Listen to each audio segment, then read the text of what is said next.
Hi, everybody. This is Silvio Canto in Dallas, Texas on Wednesday, July the 28th, and welcome to our video commentary.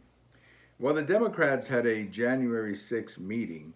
It wasn't really a formal hearing because the Republicans did not participate. There were a couple of Republicans who joined in, Liz Cheney and that other gentleman from Illinois, but the party itself did not join in, so it was really a Democrat hearing without any legal consequence whatsoever.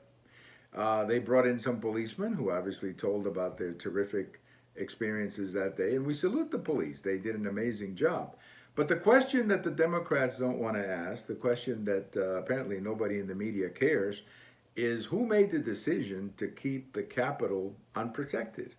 How is it possible that the Capitol of the United States, one of the symbols of the American government, was not protected on that day? How is that possible?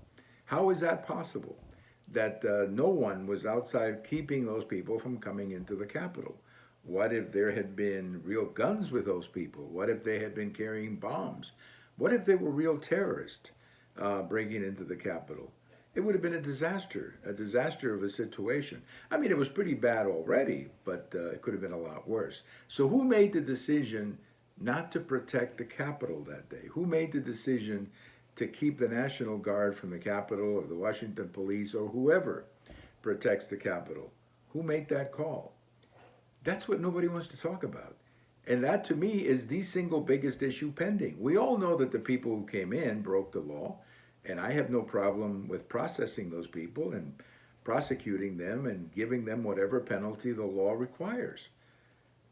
But the only reason that they were able to get in is because the Capitol was not being protected. This would have been a totally different story if there had been sufficient protection of the Capitol, because the people rushing in would have been confronted immediately outside the Capitol by those guards, and this would have never gotten as bad as it did. So that's the question for me that the Democrats apparently don't want to answer.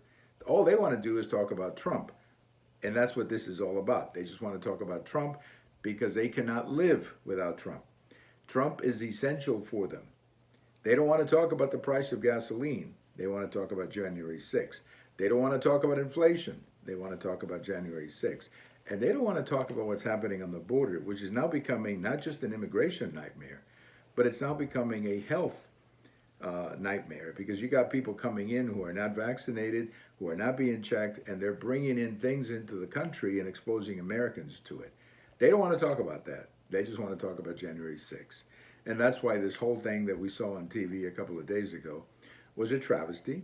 And I think most people probably agree with me on that. Thank you for watching. And if today is your birthday, happy birthday. Bye-bye, everybody.